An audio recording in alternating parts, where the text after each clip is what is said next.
What's going on, everybody, and welcome to another edition of Bettin N Boozin here on the HHH Racing Podcast. I'm your host, Kyle Roscoe, and yes, I understand that I look a little worse for the wear. The allergy, the allergy monster came through and just destroyed me today. I really apologize, especially for how I sound and all that. So my apologies before we start the show, but of course, welcome in everyone. Thank you guys all so much for joining the show. I greatly appreciate it. Tonight, we're covering the Churchill Downs opening weekend Saturday, all 5 stakes. Unfortunately, it's not a pick 5. However, it's the first 5 of 6 races for the Derby City 6. So hopefully this will help you guys play some type of sequence in one way or another. But guys, this is probably one of, if not the best card on the entire weekend. Of course, Woodbine's running some good ones, as well as Pacific Horseplayers covering Laurel Park yesterday. So we're very, very excited to cover this card for you guys tonight. As you can see on the bottom of the screen, if you guys enjoy the show, please hit the like button and hit the subscribe button. We would greatly appreciate it, because not only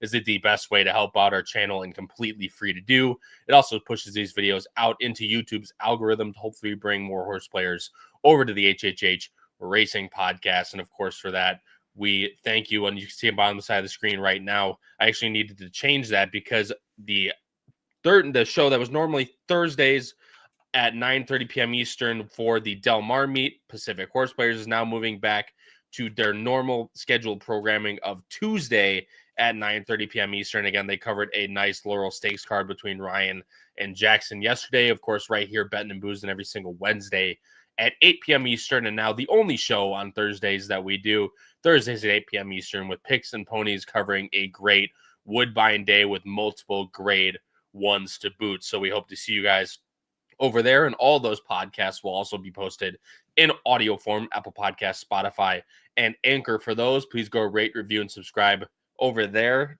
Jeez, my apologies for all. If you guys are more interested in the audio platform, of course, we have TikTok and Instagram at Bettin N Boozin Podcast. I posted a bunch of stuff from Kentucky Downs last weekend with Noah Maher and myself, just basically denoting exactly what goes on over there. That was my first time. I had a great time. I didn't hit a single bet. I went from hitting every single bet on the previous Saturday at Kentucky Downs to losing every single bet come the next Saturday. But of course, that is racing in a nutshell. So please go follow us over there, TikTok and Instagram. Of course, you have our power picks, patreon.com/HHH Racing Podcast. You get a tip sheet every single Saturday that includes price plays, spot plays, pick 5 grids, everything you need to be successful on any given Saturday.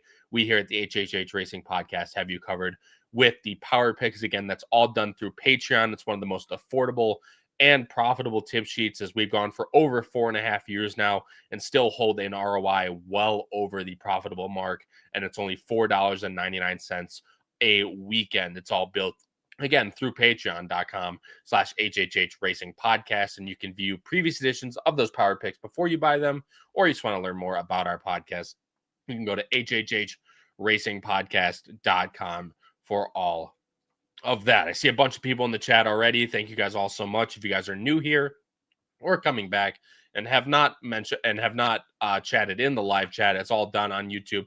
Bottom right-hand side of the screen over here, you can post anything. We do read every single chat. So please, if you have either any type of picks for these sequences, questions, anything, please put it in the live chat. We will get to reading it. Before we get there, I'll bring on my great co-host and we'll cover this card for you guys tonight. Full field on deck for you guys as the man from the East Coast of New Jersey, Patrick Kunsel, and the man replacing the man in law school, Noah Maher. Gentlemen, what's going on tonight?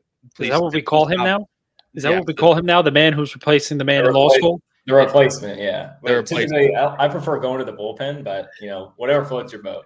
Guy was here, then he left, and we bring him back. It's usually, it's kind of like a guy sending him down to AAA and then bringing him back up to the major leagues. That's the way it goes. Whoa, see, I don't know about that. Yeah, we like doing that around here. But again, guys, you guys are gonna have to do a lot of the talking tonight because again, I'm really struggling out here. So again, guys, I appreciate everyone popping in here. Katie, of course, was in here bright and early. Chris Couple has been boozing and losing at Kentucky Downs this afternoon. Hope everyone is doing well. And hello, Katie. Yeah, Otago ran today. He didn't run the best, ran in the middle of a nice allowance field. Of course, when you run into general partner as a middling choice in that race, it's definitely a tough field. Matt McJunkin said I would kill for Virginia or Maryland to set up a Kentucky Downs style track. I do agree with that. It's always fun for Kentucky Downs for the night. The quick 2 weeks, of course, that it runs in both seasons. It's always a ton of fun. HHH, of course, the boss man himself. This is a terrific sequence. The last race. Oh boy, I couldn't agree with you more. I know the guy below me agrees with you even more. David Ramirez, my friend. I don't remember seeing your face around here too much. David, thanks so much for joining the show. Greatly appreciate it. Of course, my mom was here. Thanks, Mom, for joining the show. Greatly appreciate it. Colin Quinn. Colin Quinn's giving you a little bit of preview for tomorrow's show at Picks and Ponies. Said, I know this is the Churchill Downs podcast, but Dixie Law going to take down Appleby in the Natalma. You heard it here first. Hopefully those are fighting words for the boys tomorrow. Matt McJunkin, again, here. Greatly appreciated. Sylvain is here. Hello to everybody.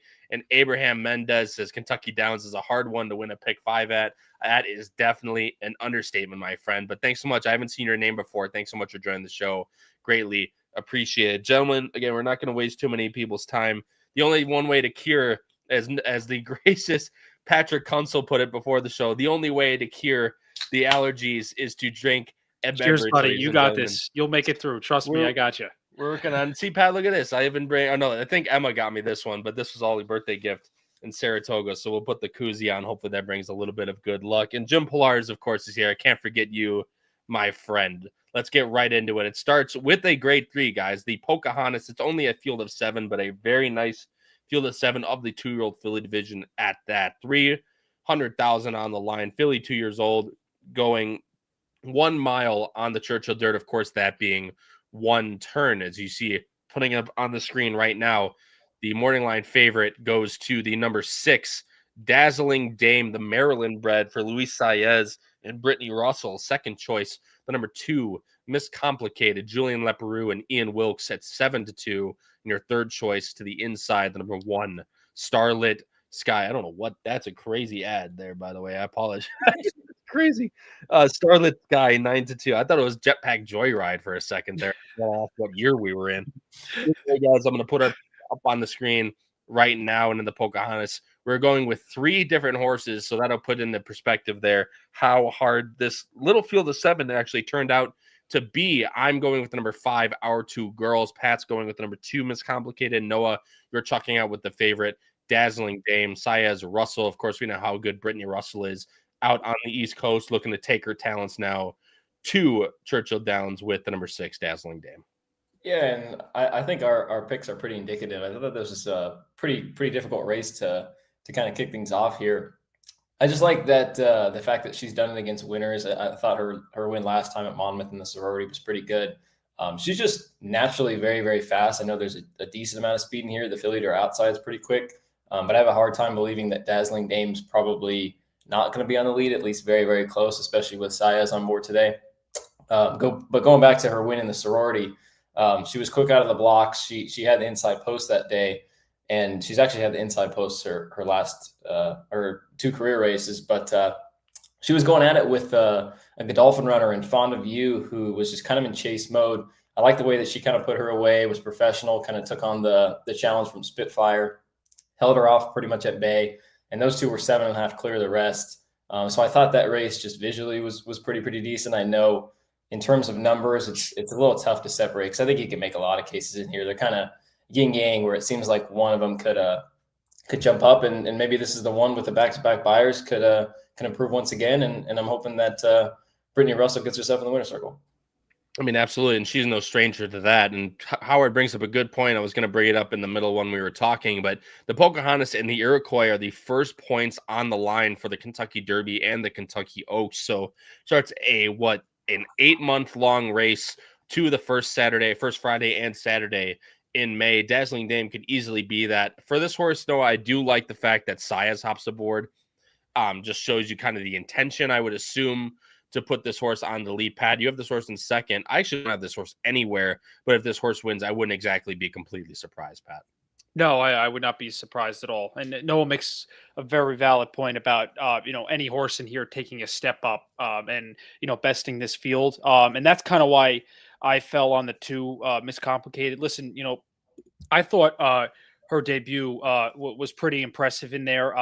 Just she ended up hanging, in the stretch and just couldn't really get there. But that was a good, kind of a good schooling, I would say. And then last out, she just blew the brake there and came on running pretty good. So, obviously you would think she's going to come from out of it, but I believe on her debut, she was more forwardly placed, and that's what I prefer in here. So that's kind of why I fell on her. And I don't know what you guys think about Miss Complicated, but I do think she will definitely improve off that 57. Yeah, and I mean, I agree with you. And the fact that actually I like this is also a maiden, by the way. So that's definitely one thing to take into consideration as well. And I like the one thing I want to talk about the 6 was that I like Noah that you brought up the point that she's also done it against winners, which is a lot of the thing, which is the one thing really a lot of these fillies in this field haven't done is winning against winners. So that's definitely one thing to put in mind. But Miss Complicated can absolutely do it. I do agree with you, Pat, that last race is not what the horse wants to do. Showed a little bit more promise near the lead. However, I actually have the horse on top that beat her that day in the number 5 R2 Girls. Just for me, Noah's talking about how visually the 6 was impressive. Even though this was against maidens, I really liked how R2 Girls won that race. Brian Hernandez, of course, Kenny McPeak, the dynamic duo in that barn was aboard that day.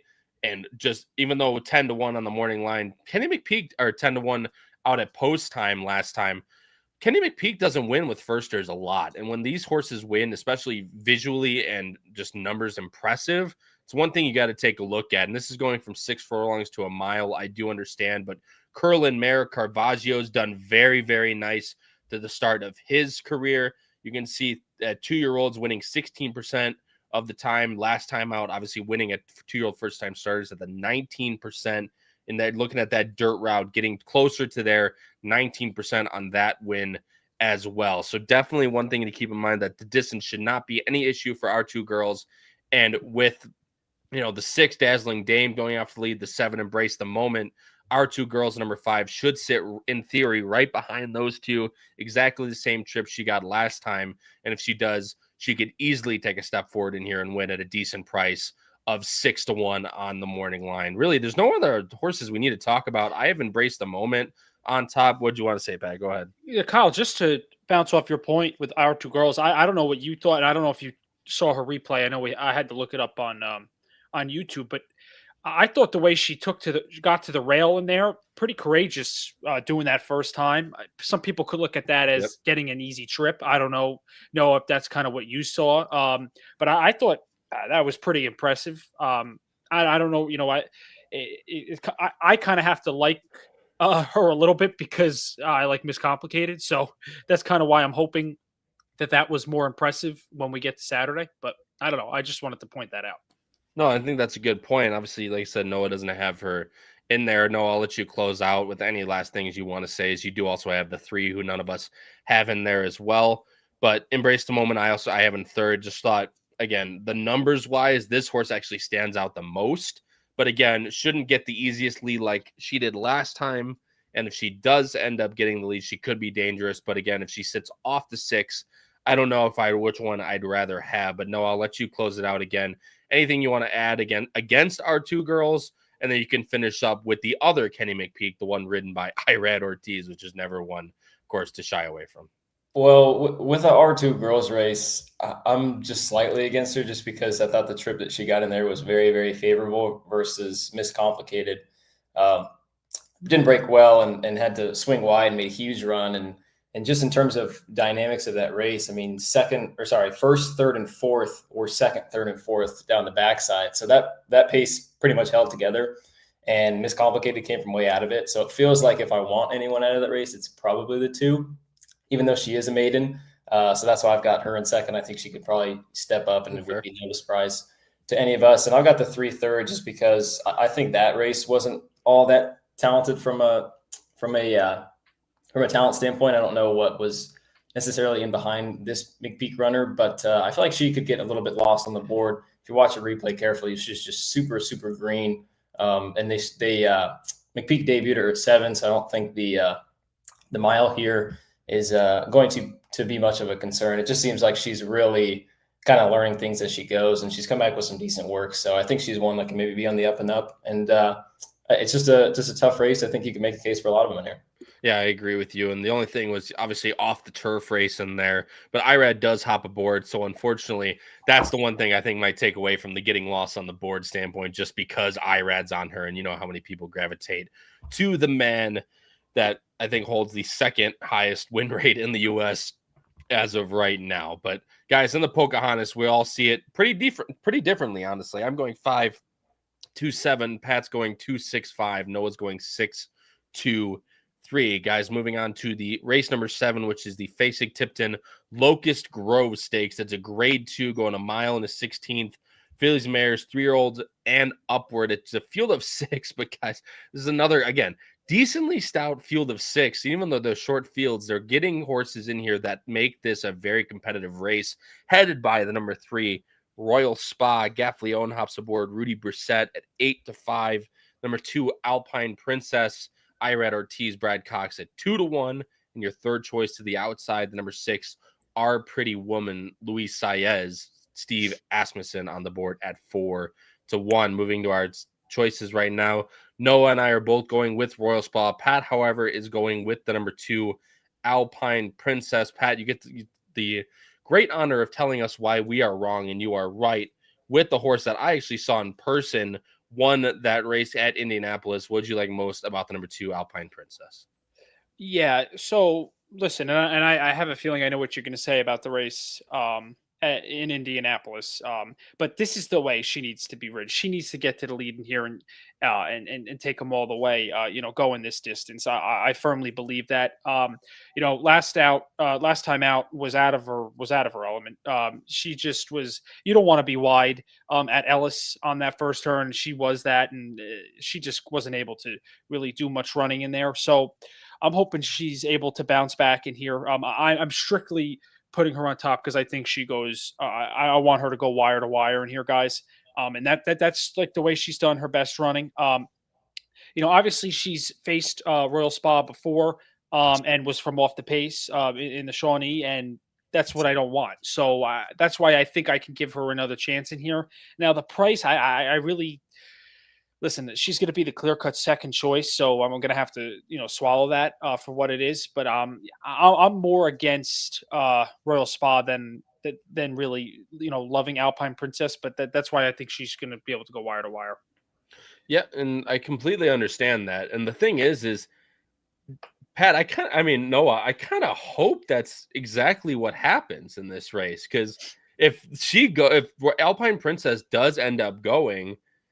If Royal Spa sits right off of her, granted, she didn't run very good in the Clement El Hirsch, but that race is way harder than what she's facing in here. And if she's able to sit right off something in that regard, she could be even tougher in this race versus trying to send the lead and holding off a horse, coming from the back, something like Our Pretty Woman. And I understand, people that come to the conclusion that Royal Spa's, the most likely horse to get the lead. Just based off the fact that she has a 1:13 time form. I'm not exactly sure that she's getting the lead in here, because I thought the way that Our Pretty Woman was ridden last time was a little passive. I'll put it at that. And I've tended to see that from Mike Smith over the summer. So not a huge fan of that, but I have a feeling that Saez is probably going to be going from the outside. And it could be quite a possibility that Pat's horse, the 2 Alpine Princess, is going too, because it seems like as of recent, that's been her best tactics. But just going back to Royal Spa, it seems like if one of those 2 goes, I think it's just going to set up even better for her. Obviously, like you said, she was way overhead last time in the Clement El Hirsch. Yes, that division on the West Coast is way better than anything out east, and that includes Torpedo Anna. And she kind of was forced to go to lead when she faced the almighty Grizzly. Was part of a hot pace. The Grizzly was just kind of better that day, but she's kind of proved with her form that she's better with a target and from off of it. So I hope that's what exactly happens, and either the 2 of the 6 is in front of her down the backside. Yeah, and I agree with you completely in that regard, and that's what I'm hoping for, honestly. Something like the Shawnee trip on a track that Royal Spa really does love. 5 for 7 in the top 2 places at Churchill Downs, 3 of those being winners. So if she gets a trip, like maybe not as far back as the Shawnee, but somewhere in, first flight, if Alpine Princess does go, and you mentioned the 6, which the boss completely agrees with you, the 6 will be gunning hard, not like last time where he was able to sit right off. That was a day that I didn't think Alpine Princess was going to get the lead, and then absolutely nobody went to the lead on that race. Big for my dad that day because he loved Alpine Princess, and that's exactly what he thought. I thought he was nuts, and obviously I'm the one that's an idiot, not him. So it's the way it goes. Royal Spa sits right behind those two. I would be very shocked if she doesn't win this race. And honestly, 8-5, you could argue, could be a bit of a value in this race, especially if you don't like Alpine Princess like I don't. So if they're going to be right around the same exact price, I'd be much willing to take someone like Royal Spa over the two. Again, no shame to Pat's pick. Obviously, just the way we see the race. I have the number 6, Our Pretty Woman, in second. Again, just one thing. I thought she actually ran a very, very good race last time, but just, they gave her a third quarter breather in that race, and she just was not catching Alpine Princess that day with that easy of a breather. She's come from off the pace in the past. I think she sits second right off of Alpine Princess. I think Our Pretty Woman is definitely a horse that's possible to win this race. I just feel like a lot more stuff has to go right for Our Pretty Woman versus someone like Royal Spa, which is why I have her in second and not in third. But you guys have the same exact 3, of course, headed by the number 1, Regal, who Whitworth Beckman has in this race. Joseph Ramos, a jockey that I'm very high on and have been on in the Midwest type circuit for a long time, rides a lot down at Horseshoe. Indy, Pat, Noah, feel free to bounce off each other, but we all have this horse in the mix somewhere. Pat and I both have in third, and Noah has in second.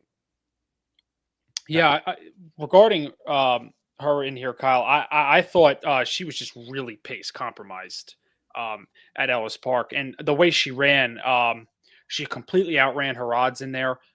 Being able to rally late there to get up for second.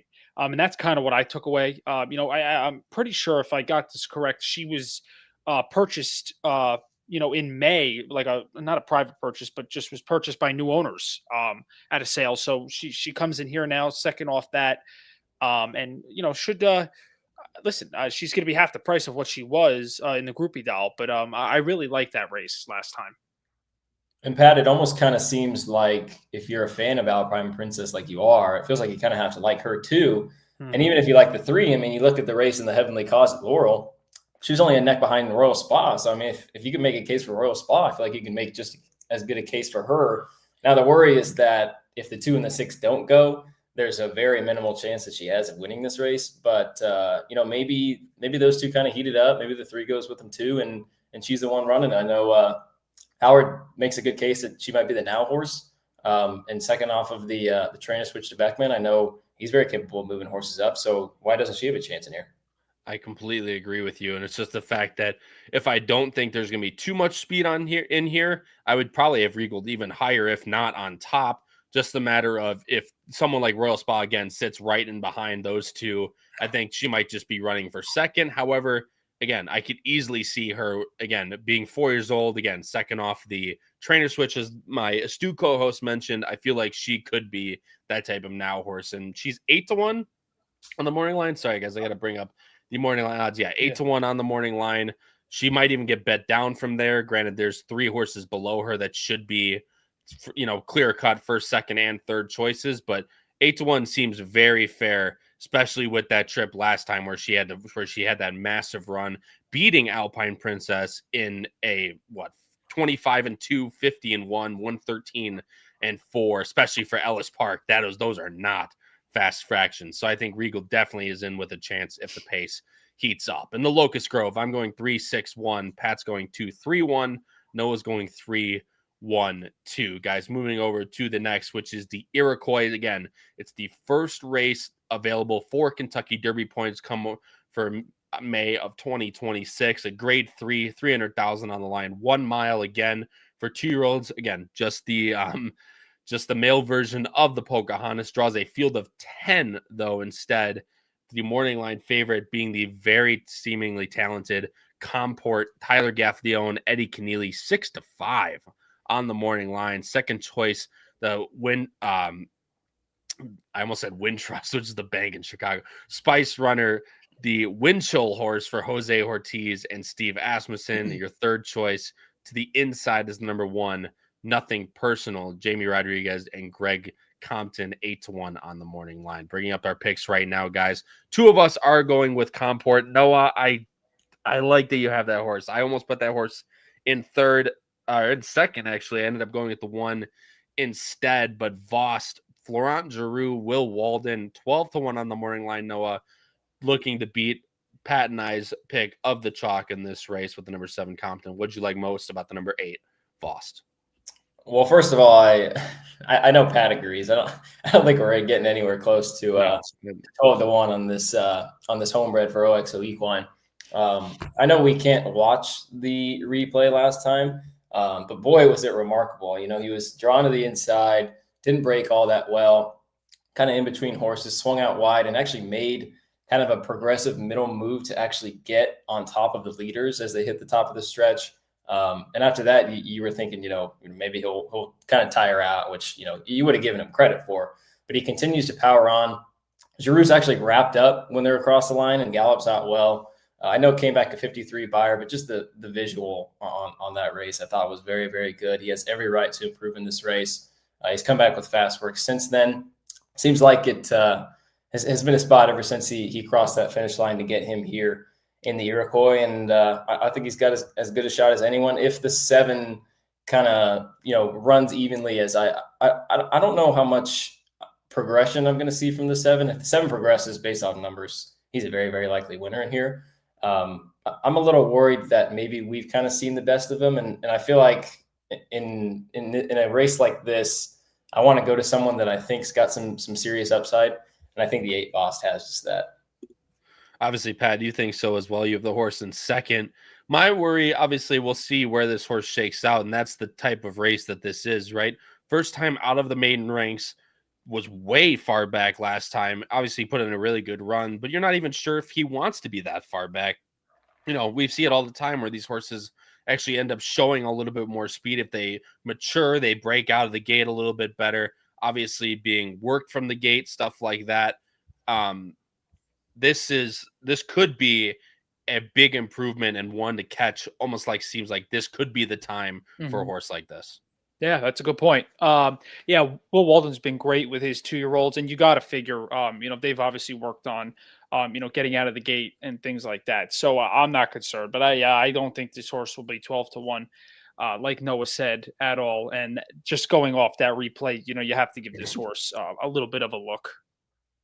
Yeah, I completely agree with you, and maybe I'll actually end up, you know, I do it a lot, and it's been a long day. So maybe I'll end up actually having to switch some horses around. Of course, you can follow me on Twitter at APRoscoeK for the full pick sheet that I'll put out on Saturday for free in a post. But Comport, Pat, is, again, just super talented in the way that Timeform actually sees this race. Doesn't see a whole lot of, or does actually see a decent amount of speed in here, but they have the 1 Nothing Personal up front. I'm not sure if that horse is going to be on the lead. I feel like there's others that probably have a little bit more chance to be out in front. I don't think the 2 Sometime necessarily is that slow, especially coming from 5.5s now going to that mile distance. Again, there's others, but if Comport sits at least off the speed, if not, you know, somewhere in the first flight, and again, as Noah pointed out, if he continues to show a little bit of improvement, they all could be running for second.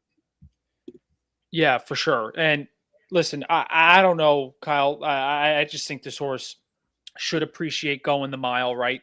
You know, the thing that, and I don't know what you put into this, the thing that did concern me a little bit with this horse was supposed to run in the, or was entered in the Saratoga Special, and they did take the horse out of there, maybe just due to competition. Was that Ewing that won that? Right? I believe so. Yeah. Yeah. That was Ewing and Obliteration. Mm-hmm. Okay. Yeah. So obviously, you know, we can make that for what it's worth, but I did kind of looking through that, find that a little bit interesting. But listen, I just think that horse's race at Ellis in the juvenile was pretty impressive. You know, being able to, you know, drive clear in the stretch there. And I'm not going to try and beat this horse, but this is one of those races where you just see another horse take a step and it's like, what were you looking at? Yeah, well, right, exactly. Like, you know, someone like the 8 wins again. It almost seems like now is the time to catch a horse like that. You know, he ends up winning by 3 And you're going, yeah, of course, he had that brilliant debut. Why didn't you see the step forward and why'd you take the 53 buyer into so much account off of one race? So that's definitely, I agree everything Pat said with Comport. There's not really too much to add. Again, as if he takes that step forward, he's the most likely winner probably on the entire card. As Noah's taking over hosting. I made an error. I didn't want Pat to give me shit for it. Yeah, his usual. I had nothing personal, guys. I have in second. Again, I was between the 8 and the 1, somewhere to put in there, and I have the 5 and third who finished second to Comport last time. Nothing personal, just visually super impressive that day. So a really nice trip, but as a 2-year-old sitting on the rail, able to tip out at the top and really finish very professionally was impressive. Greg Compton is one not really to not be too bad with his 2-year-olds, but definitely doesn't have him cranked. And the fact that he had that type of debut turned my head a little bit. Jamie Rodriguez hops back aboard for this one. So nothing personal, could be on the radar. Again, another violence colt that's done, wonders. Not the first time we've seen that one over the past year and a half. So nothing personal is definitely going to be in my radar on Saturday. The board will also be very telling in this race, as he who takes money behind Comport. Noah, Pat, you also have that horse in there. I'll let Noah talk, though, to finish it out. And the number 9 ball, who I think you just late added into there. Riley Mott, Jaime Torres hops back aboard for this one. First time winner out at Ellis Park. Yeah, I had the 6, but that was a bit of a co-host / host behind the scenes fail. So I needed to fix it and put the 9. But this is a horse that's coming back fairly quick, coming off of a maiden win. And that was back on August 23rd. And Riley Mott's kind of not a guy that will do this super often, where he'll come back super quick, especially off of a nice debut win like that. Looked it up. Running back in 21 days or less is actually 20%, 9 for 46, with 23 of them in the money. So that's actually 50%. So if you're looking for someone to kind of ride out some exotics, I think he's the one. I think there's just a lot of questions about him. I mean, the Code of Honors, he's had 33 runners so far, and none of them have routed on the dirt. So this will be the first one that actually goes 8 panels or more. And then you've got obviously the questions of coming off of a short layoff off of that win. So I think there's just a lot of questions in general, but it seems like a scenario where he wins by a length and a half and you're like, well, how did I not have this horse on the tickets at 10-1? So wanted to include him in third. And Mr. Snotty guy's muted. Yeah, whatever. It's going to happen. That's not going to be the first time that's going to happen, or last time for that matter. We're halfway through the show. That's pretty impressive. Yeah, trust me. If I've been muting every 2 seconds, I'll gladly take 134 minutes into the show. I agree with you at 9 ball, but yeah, Pat, anything you want to add with nothing personal, just because I feel like this could be a horse as well as the 8 that wins at a nice price. And, we just want to get as much as we can with these types of horses. Yeah, I mean, the only other thing I'll add with nothing personal is, out of that maiden race, there was a horse that came in second that came back to win at Colonial, albeit on the turf, and then there was 2 others that that one won on the dirt, but ran on the turf the next time after. Oh yes, sorry, yes, correct. Yeah, sorry about that. Good catch. And then others, hit the board. So I thought that and they improved. So listen, I think. I think nothing personal at 8-1. Yeah, definitely have to have on some tickets. Yeah, no, I completely agree with you. If it's but it's one of those races where if it's not Comport, you can see at least 3 or 4 others winning in this race as well. So in the Iroquois, I'm going 7-1-5. Pat's going 7-8-1. Noah's going 8-7-9. Guys, moving to race number 9, the penultimate leg of what we're covering tonight. It is the Open Mind Stakes. Again, 300,000, 6.5 furlongs for older fillies and mares. It's a field of 6, but another pretty stout field of 6 in here. The morning line favorite with the number 4, Positano Sunset, Julian Leperoux, Ian Wilkes at 2-1. The number 6, Impel, Florent Giroux, Brad Cox at 5-2. Your third choice being number 2, Taxed, Tyler Gaffleone, Randy Morse at 3-1. Putting up our picks on the screen right now. Both of my co-hosts are going with the number 4, Positano Sunset. I am going with the number 3, Little Prankster. Gentlemen, completely understand why you're going with this one. The morning line favorite on the board. Noah, No, Pat, I'll let you talk first. Noah, you went first last time. Pat, I'll let you talk first. Noah, feel free to add anything on the number 4, Positano Sunset. Yeah, Kyle, I was this close of having little prankster on top. I'm not gonna lie to you. Yeah, Great. listen, with Positano Sunset, I really liked her at a price in the distaff, Derby City distaff. I don't know if she just didn't like the slop that day or what was going on, but she just really was not doing much running at all in there, and just ways back. And I wasn't a fan of that race. So in the Madison, though, that's kind of what made me like her. And I know obviously it wasn't the competition that she faced in Derby City Distaff. And that's kind of why I'm just going to fall back on her in here. She's obviously very tactical. She can be pretty much wherever she wants. She's kind of done it on the lead before. And been there, and that's kind of what I'm faulting to. I think class might just prevail in here. For her, Noah, I don't know, what else, you'd like to hit on her, but I got to give her another chance in here if I liked her in Derby City Distaff at a price. Yeah, and I wouldn't fault her at all for not handling the slop that day, let alone she was running against some of the best sprinting filly and mares in the country. I mean, you see Copian was a monster that day. Ways and Means came back and won. So there were some pretty talented fillies in that group, and it just kind of seems like with the way that they've campaigned her, they've almost kind of missed out on some opportunities over the summer. Now, it's not like she hasn't been training. It's not like she's missed some time off or whatever. She's kind of been training consistently ever since the end of July, but I feel like they've just kind of given her a break, pointing to this spot. And it seems like, if I were the connections, I don't see why you wouldn't try and point her to something like the Breeders' Cup Filly and Mare Sprint, just because I feel like that division too is so West Coast dominated. You got Copian and you've got Sweet Azteca for Richie Baltas now. And in terms of the East Coast, I mean, I know Hope Road and Scylla kind of went at it a couple weeks ago on Travers weekend. But I think that number was barely in the triple digits. So, I mean, she kind of ran that in the Madison. It feels like on her best day, she's kind of with those two. So it just kind of seems like a stepping stone to get her into that right spot. And maybe after a good race on Saturday, the connections will think about flying her over to the West Coast. Well, actually, Noah, the reason why I don't have her on top is that you pointed it out is where has she been, one, and the fact that she hasn't campaigned for any of these big races over the summer.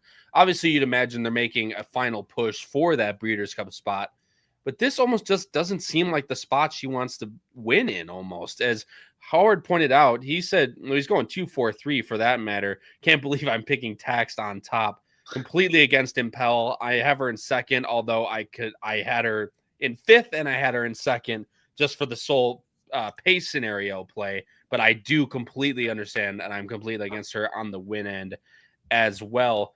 But I thought Positano Sunset, this felt like a complete prep race for Keeneland, because what that I'm looking it up right now. I can't think of it off the top of my head because of all the PCA. Thank you. Yep, that's exactly what it is. I just thought this was a complete because the Raven Run's 3 years old, right? 3-year-olds, if I'm not mistaken. So I thought this was almost a complete prep for her to run into. Again, it's not a graded stake. You're not fighting for black type, of course, but for what she's been running against and the fact that Keeneland, how well she's run on it in the past, as the boss pointed out, I just thought this was a complete prep and this was the time to beat her.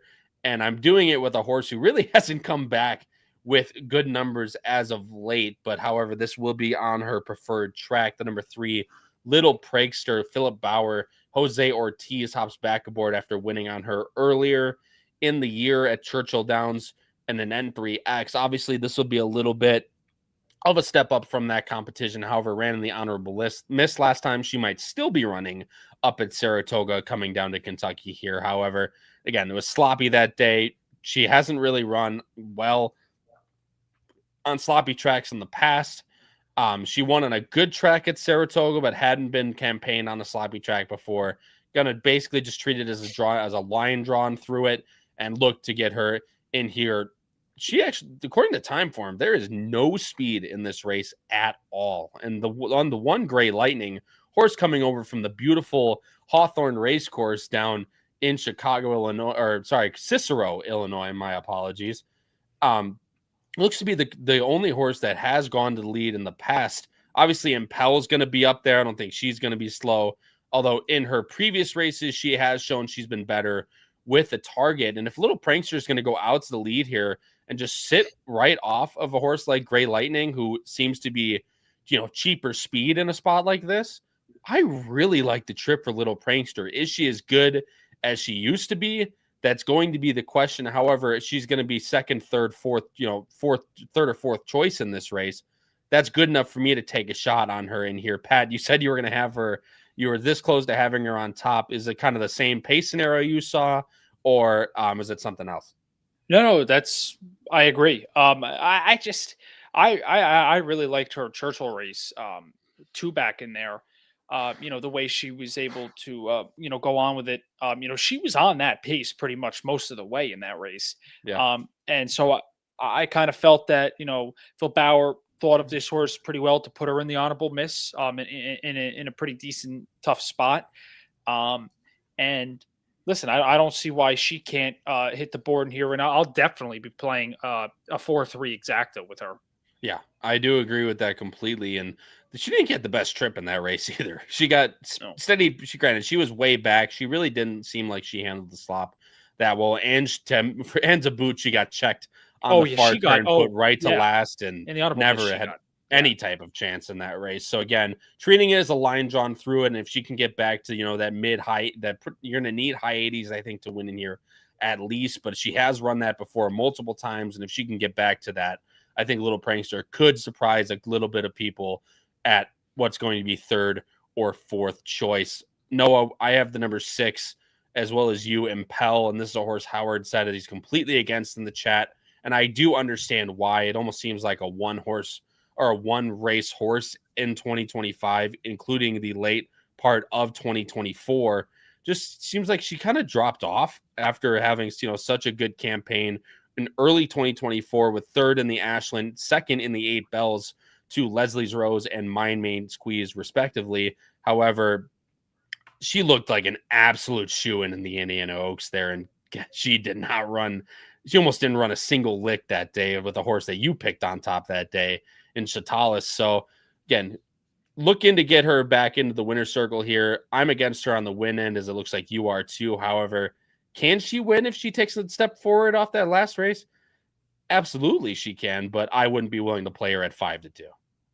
Yeah, it's an interesting way that they're cutting her back, because she had beat Regald and Alpine Princess, and just kind of seems like a logical spot to run her in that spot a couple races prior. But they're going to go ahead and cut her back, which is quite interesting. And I know Brad Cox knows a lot more about his horses than I do, so I'm not necessarily one to question that. I guess the worry would be that with the cutback and the with not a lot of speed in this race, that she might find herself a little further back than last time. But you could also make the argument that maybe she's finding form to what she was showing previous to that. I guess if I am a fan of the 4, which I am, my worry would be that she possibly is a little bit more forward and gets the jump on Positano Sunset. And that's pretty much why I've got her in second, just because I've never been a huge fan of Taxed. I'm definitely liking the 4 in this race. And there's nobody else I really love. I understand the 3. I'd be in a scenario where I'd kind of let the 3 beat me.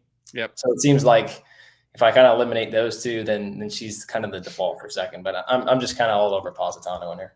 Yeah, no, that's absolutely true. And again, I think it's a prep race, but even if it is a prep race, she could just be frankly better than all these horses. And at the end of the day, even if they are not at 100%, you could still look at it as, a really nice 2-1 on a horse that's probably just meant for better races down the line. Tax, again, is the horse that 2 of my co-hosts have in second. The Boss Man picked on top.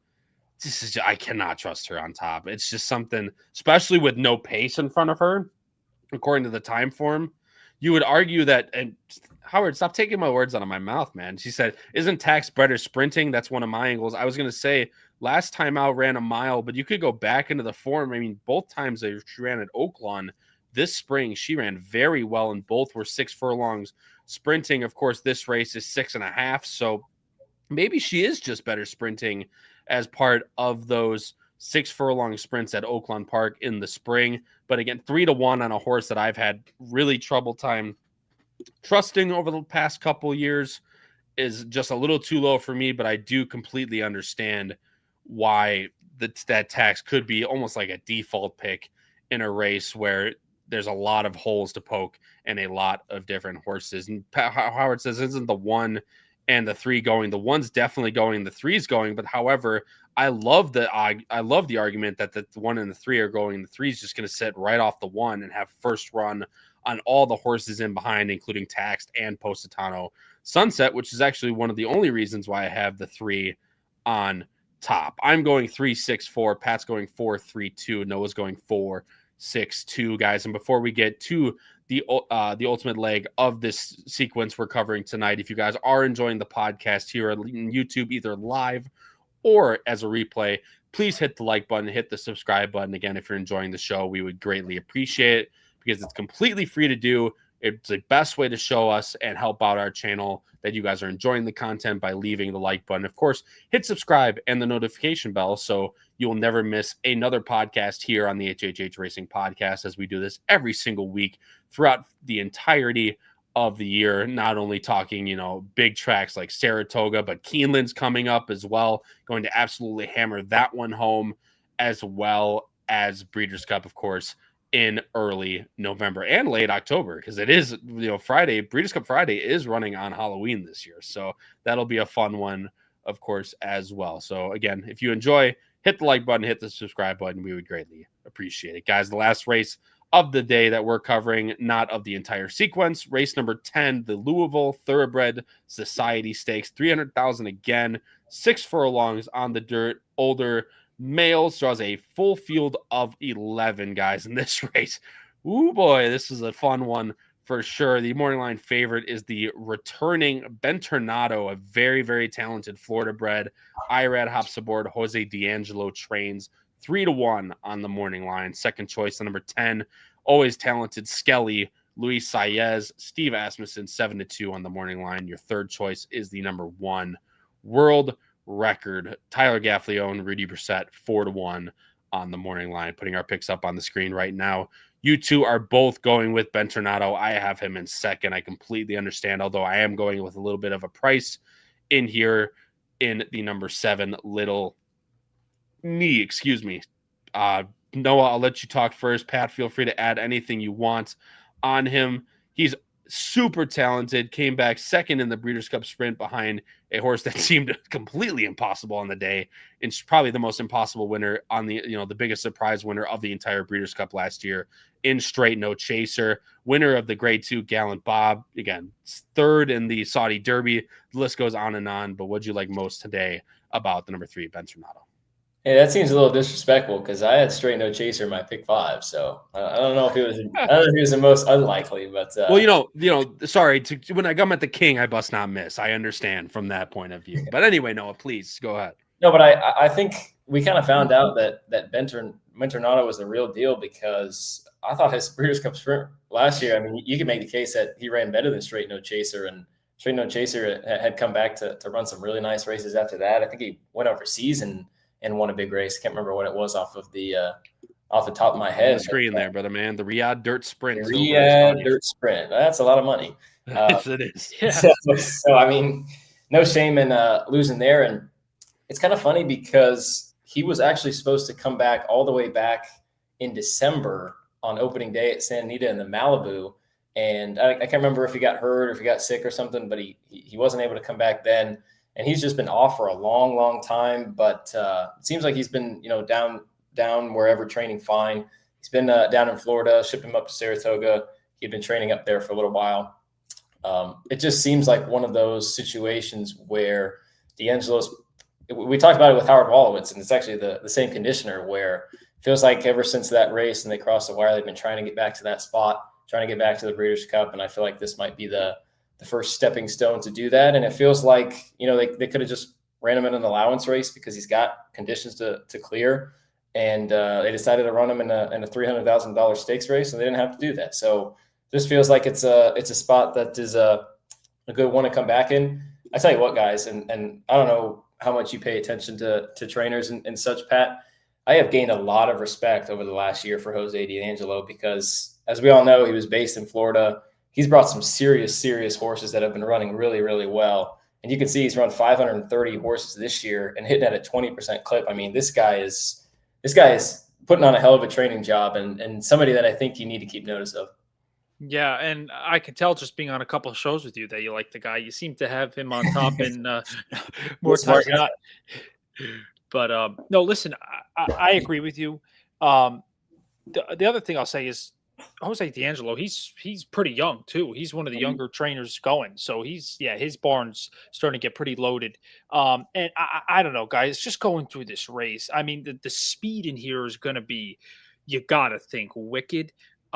But I just couldn't get aboard anybody else. So I'm going to trust the trainer and the connections here to have this horse ready to go. Like Noah said, was in Saratoga. They might have been eyeing a race there. I know they did ship from Gulfstream in the middle of the summer to eye something there. And then obviously nothing really came up or they just didn't feel comfortable running him there. But yeah, I'm fully on board with Ben Tornado in here. It's one of those races, guys, where this is, and we've said this multiple times so far in this sequence, which goes to show how tough it can be. If Ben Tornado, doesn't come back in a winning effort here, you can make a case for 5 different horses behind him. It's just one of those things, and obviously I have one of those on top in this race, but if he comes back ready, guys, I mean, if he's any type of the horse he used to be before he took that long break, he can absolutely win this race. Although, again, with world record in here, with Skelly, of course, in here, Roll On Big Joe's not slow. He's going to have pace pressure up front. So it'll be interesting to see from a pace standpoint where he sits. And for that reason alone is why I'm going with my top pick in the number 7, Little Knee. And I don't think we're getting 12-1, but I don't understand why he's so high of an odds compared to everyone else. I know Beyer, he's a little bit slow, but if you look at time form, guys, and this is what we talk about comparing the two time form, the two speed figures. Granted, Ben Tornado got a 128 for the Breeders' Cup Sprint last year, but taking out that race, he's run 122 in the race at Charlestown and go through 122, 123 for Roll On Big Joe. Little Knee ran a 122 last time out and ran a very visually impressive race that day. It was a big cash for a lot of us sitting in the gazebo out at Saratoga. And I promise I'm not just taking the Charlie route and that this horse wins for me before, so I'm going to pick him on top. It's a sole fact that I think he could sit really nicely off the pace. And if the pace heats up with the 4 horses I mentioned before and Ben Tornado, doesn't come back to his winning ways, Little Knee could easily surprise at a high single-digit odds of somewhere around 8, 7, 9-1, somewhere in there. Mark Cassidy, Jose Ortiz, house back aboard here should be some type of confidence instilled in him. And the fact that right from Saratoga, last time out, worked one more at Saratoga and shipped right to Churchill the next week, gets one work over the track, a track that he has not tried before, and runs a absolute blitz 47 flat, 1 out of 148 horses. So looks to take to the Churchill track completely fine, going to be high single-digit odds. I love Little Knee in this spot, and we're not getting 12-1 in this race. But again, somewhere in the middling to high middling odds would gladly be taken on the number 7 Little Knee in a race that has a lot of speed. Pat, you have this horse in third as well. As the pace scenario kind of what you're seeing in this race, or you just think he might be a little bit too slow and needs to take a couple steps up to beat others in this field? No, listen, I mean, I really wasn't on board with Lil Knee when we were there in August. I remember we were I think we were live, trackside there, and you were touting this horse a lot, and I give you a ton of credit. That was a great hit there. I can't look away from this horse now. I have to have this horse in my top 3. I think this horse is in great form, and the way the works are going, should be running very, very well again in here. So, and the pace should be right, Kyle? You hit it. So I agree.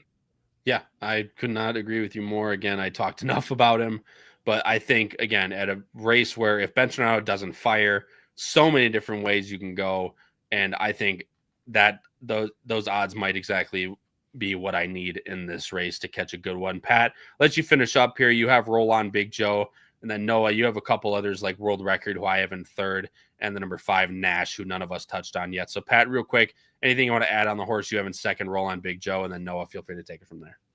Yeah, with Roll on Big Joe, I thought, last out in the Bing Crosby, gosh, that race just, I'd love Noah to just do a full on 5-minute race recap for me, because that race just makes my head spin with the result and all of the above pretty much. And just watching Roll on Big Joe in there, I don't know if really there's an excuse, but he just wasn't. He was engaged early, and then obviously maybe the pace just caught up to him. But he's running fast paces like this before, so I'm going to try and turn around again and give this horse another chance. Speed figure wise is maybe a little bit below, but can just be right there. So has been working well, and I think I'm going to be getting the best price yet in his last 8 starts. So I'm going to try and give this horse one more shot at a decent price on the morning line. And a horse that loves Churchill. Basically a full West Coast horse. Rob Hess shipped him over here for Keeneland 1, ran well behind Top Gunner. Granted, was the odds-on favorite that day, but then came back to win 2 in a row at Churchill, including a grade 3 in the Kelly's Landing. So he can absolutely win. And the thing I like about Roll on Big Joe is I don't think he needs the lead. I think he wants to be very close to it. However, he's shown the ability to rate and at Churchill in the past. So Roll on Big Joe would be one I wouldn't be surprised by if he did win. Noah, you have World Record in second. I have him in third. And then Nash you have in third. Yeah, well, the notion right after they crossed the wire on the Bing Crosby was that nobody that had shipped over, or anyone besides Lovesick Blues, ran at all. And then the number comes back, and those horses ran, but Lovesick Blues just ran a number that we had never even seen anything close to in his 4 or 5 years of running. He got on the screen. I mean, he was running low 90 bars on the turf. They put him on the dirt after he had worked on the turf. And apparently when they interviewed Liberado Barocio afterwards, he was like, yeah, he had a pretty good work on the turf. So we decided to throw him in a grade 1 race on the dirt.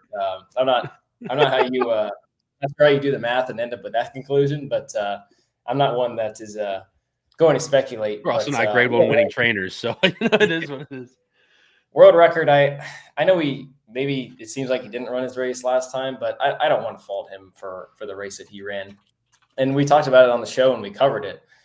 He was the only one that hung around at all in the Aristides. I know Skelly's won in this race that we're probably not even going to mention, but he was battling with him, and Skelly might be still running from that race, and he was able to almost pull off that incredible effort. Durante just came in and ran him down, but I think he's still got to give him credit. I know the one's reservation that our good buddy Jackson Muniz was smart enough to bring up was that his 2 best efforts by far are when he gets the lead, and I don't see any chance that he gets the lead in here, but I still think that he's good enough to compete with these from kind of sitting in that pocket position. So I've got him in second. He's another one that likes it here at Churchill. And then Nash, another one that has run his best races here. Shit, he ran a 108 2 back. I know it was on the slop, and maybe that buyer's not exactly right, but he's still got other races here at Churchill. Second behind World Record, 3 back. He can probably toss out the Vanderbilt. He was a little over his head that time. Faces better company today. And he's another one where if they really heat things up, I think he's another one that could kind of come from off of it. And if not a win contender, is certainly a board horse. Yeah, I completely agree with you on Nash. And there's a couple horses, though, that run. And every time I see them run, they just piss me off. And Nash is one of those horses. Nash is one of those. And the one that beat me in the Hawthorne contest also just pisses me off every time I see that name. And I can't. Oh, Best Actor. I was like, why can I not think of this horse on top of my head? He's always, but those 2 horses, they piss me off because I had him huge in the Pat Day Mile. Thought he was ridden perfectly in that race, and Sees the Gray of all horses ends up beating me that day. But then, of course, came back in 2 weeks and ended up winning the Preakness that year. So who the hell knows in that regard? But Nash is definitely one that can pick up the pieces late if the pace does heat up, as it looks like it will on paper. In the Louisbred, very good, Kyle. Louisville Thoroughbred Society Stakes. I'm going 7-3-1. Pat's going 3-2-7. Noah's going 3-1-5. And I had Noah put in the picks for best bets himself, and he even did the due diligence of putting himself first. So I'll let him go. And he didn't capitalize the horse's name. Didn't do that. Strike 2. Strike two from the host turned co-host for this show. But Noah's best bets in race number 8, a win on the number 8 Voss. So 8s are wild in that regard. We talked about that horse a lot in there. And then starting in race number 8, even though you have a win on Voss, you're going in case with the 7-8 and singling the 4 in the next race. In race number 9, Noah, talk about your best bets. Yeah, well, I think for the entire sequence that we covered, I think Positano Sunset is probably the horse that I want to lead on. So I'd be playing some pretty heavily Dutched doubles with the 7 Comport and the 8 Vost into Positano Sunset, because I feel like even if she runs her B plus race, I think she's got a really good chance of beating that field. Maybe if it even is a prep for the TCA at Keeneland, and then Vost. I still think you're going to see a big improvement from him. And I know we're probably not going to get the 12-1, but I feel like at a decent price, maybe 5-1, 6-1, I feel like I'd still want to find out if that's the case financially. So I'll play a win bet on him. 8s are wild. It's probably a good omen because number 8 was my number when I played like Little League and, those. It's also the lucky number. So 8 was a number. That's kind of my number. So hopefully we bring it home with the 8s. It's also the lucky number. So definitely one could be to ride. And obviously, I know how much you guys like Positano Sunset in that race. So Noah, good luck with your best bet. See, you didn't capitalize it in there, but yet you capitalized it when you typed in Pat. So I don't know what to think. It's because I love Pat so much. That's right. Of course, like we all do. Trying to make my picks too obvious. That's what he's trying to do. Yeah. Race number 7, a win on number 2, Alpine Princess. Pat, you talked about that one a lot as well. And a pick 3 starting in the Iroquois, going 7-8, singling Positano Sunset, the 4 in race 9, and 2-3 in the Louisville Thoroughbred Society Stakes to close out the pick 3. Pat, talk about your best bets. Yeah, I won't elaborate too much with Alpine Princess. Listen, I think she's got one way to go in there. And, if she can't get to the lead, then obviously she's going to have her back against the wall. But I do firmly believe she can hold her own in there. And at the price that she's going to be a solid second choice, I'll give her a chance in there. And then I'm going to play a pick 3, pretty much to rebound off what Noah said. I think between the 7 and 8 in there, Comport and Vost, I like those 2 in there, especially with a price. Obviously, with Positano Sunset, I'm going to kind of key in on her in that open mind. And then obviously in the last leg of our sequence, I'm going to go with 2 horses in there. Roll on Big Joe, going to give that horse another chance at 6-1 with Venturinato, who I think is, in a race that could end up being wide open. This could end just chalking out. Easier said than done. But that pick 3 could be pretty chalky, so I'll definitely play that a few times. In what was, I'm happy we got to cover this sequence because Kyle, like you said at the beginning of the show, this is probably one of the better ones, other than Woodbine tomorrow. Yeah, exactly, and that's of course what Picks and Ponies are covering tomorrow, dude. I just had a sneezing attack. I really apologize. I tried to lag on as far as I could. I so appreciate that, dude. More than you know. I was ready to take the reins. Don't worry. I appreciate that as well, dude, because it's just like 6 in a row, and I'm like, dude, trying so hard to compose myself. Here, Pat, good luck with your best bets again. I enjoy it. I like the ticket construction there. And again, only at 4x your bet, you can definitely play that for way more than one time for sure. And that's skinny pick 3. So Pat, good luck. I'm going with 2 very easy best bets, as I like to tend doing. I like to simplify it a lot. Race number 7, the Locust Grove. Talked about Comport and how good that's the wrong race. What race did I mean to put there? That is race number 8, the Iroquois. So my apologies. That's a host fail on my part. Noah's got 2. I got 1. We'll take it from there. Race number 8, the Iroquois. I'm going a big exacta 7-1 with Comport over Nothing Personal in case Nothing Personal does end up building off that last race, maiden race at Colonial. I want to have an exacta 1 over 7 in there as well. And in race number 10, talked about it a lot, a win on the number 7, Little Knee, at a nice middling price should be exactly what the doctor ordered to close out this pick 5 or this 5 stakes races that we're talking about. Of course, the Derby City 6 is the one that encompasses all of these races in here, and it of course ends with the maiden race in race number 11, one we're not going to cover for you guys tonight. But thank you all so much for watching, guys. It's been a great show. Lots of people in the chat. TC Markham, I forgot to shout you out. I meant to one person I haven't seen in a long time that I wanted to shout out and didn't get to until then. Howard says, big news tomorrow coming on X regarding an HHH partnership with a major track. Stay tuned, guys. Of course, that'll be 8 p.m. tomorrow Picks and Ponies, 8 p.m. Eastern, that is. So all right, Howard. That's, you know what, we're a Bears fans, so we're also allergic to wins as Bears fans, it seems like, too. So, you know, it goes in more ways than one. And TC Markham asked, did the Keeneland package get discussed? I joined late. Howard said, nope, I'll discuss starting next week when it goes on sale. I mentioned the Keeneland meet coming up. We will have Keeneland power picks for you guys, just like we had Saratoga, which was profitable, and Del Mar, which is ultra profitable this year, from the man to my right, and with a little bit of throw in from Jackson Muniz. But I appreciate everybody watching. Shakes his head. But you didn't do nothing. I appreciate you guys all sticking with me. I know it's been tough to listen to me for the last hour and 6 minutes, but I really do appreciate everyone staying with me. And if you're watching this as a replay, I hope you made it this far and didn't turn off the broadcast because of the way that I sound. But either way, guys, thank you guys all so much for watching an edition 147 of Bettin N Boozin on the HHH Racing Podcast, covering the opening weekend Saturday at Churchill Downs and every single stakes race that's being run on the day. For my co-hosts, Noah Maher and Patrick Conspledge, and your host, Kyle Roscoe, with another edition of Bettin N Boozin on the HHH Racing Podcast. And until next time, everyone, crush those bets, win those photos, and stay safe, everyone. We'll see you in the next one. Have a good night.